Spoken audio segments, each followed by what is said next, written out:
ese equipo debe tener un buen team y eso fue lo que hicieron. Yeah, I mean, he can't be positive because he says, Fury's got a good team also, and probably, saw that themselves, that if you do pressure Deontay, he's vulnerable.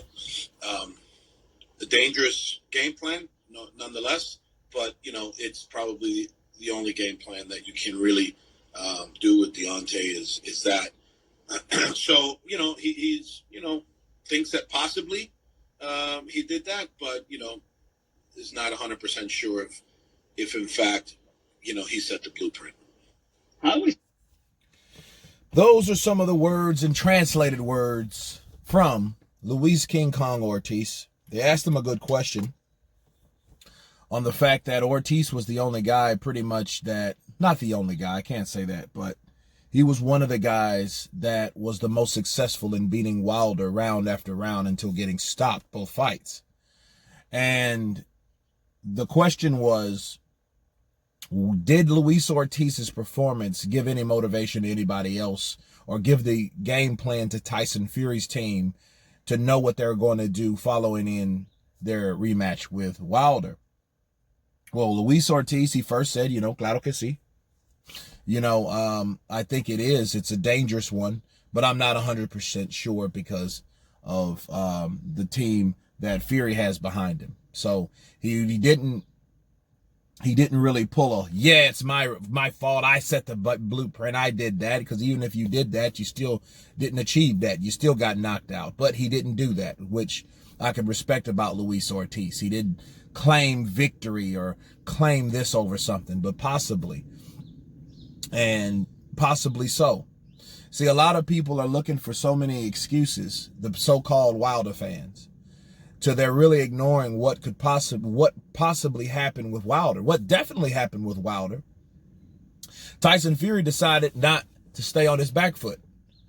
See, if you stay on your back foot with Wilder, and he's a fighter that comes forward lunging with that right hand, and that's where his power is generated, and you're sitting back in the pocket, he wants you there. But if you don't sit back in the pocket and you challenge him and you have him going backwards, he can't throw those punches. You can tell. He's totally like a deer in headlights. Look at the Fury fight again. Look, you know what? Screw the Fury fight. Look at the first Ortiz fight. Ortiz caught him with a right hook. It buckled him. It did buckle him. But the important thing was when he decided to go in and engage punches to Deontay Wilder. At any time out of that 12-13 punch onslaught that Luis Ortiz gave him, any time did you see Deontay Wilder fight back? No. Why?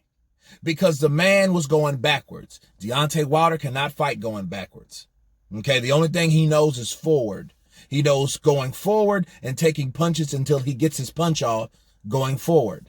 Okay, his formation is always going to be forward. He doesn't know how to, punch off his back foot. He doesn't do that type of stuff.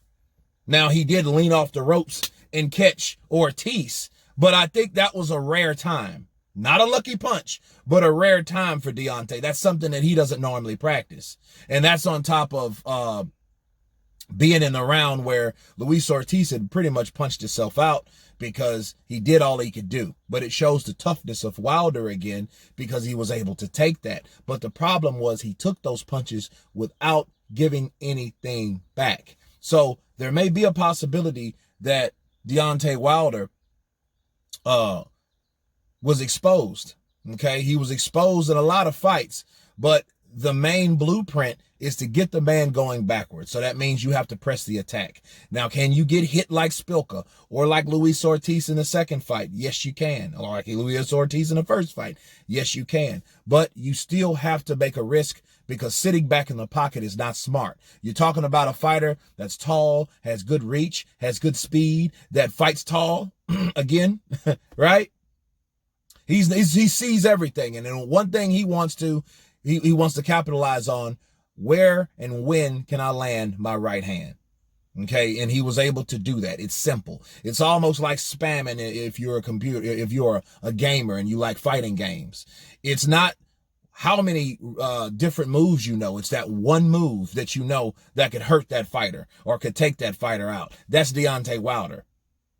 Deontay Wilder is ultimate spammer. That's what he does. He spams one punch. Have you ever fought a spammer like playing Tekken or Street Fighter or something and they do the same freaking move over and over again? That's Deontay Wilder. And it might be annoying to some people. It might seem simple to some people, but it's always been effective. Okay, so the blueprint, I feel, and like a lot of people know now, is to get Deontay Wilder moving backwards, something Luis Ortiz did in spots in the second fight, and especially in the first fight. But he may have made a blueprint, and he's definitely vulnerable going backwards. You guys tell me what you think of Luis Ortiz's comments of the blueprint and being vulnerable, or Deontay Wilder being vulnerable. Of course, please subscribe. And you guys been Counterpunch. Peace.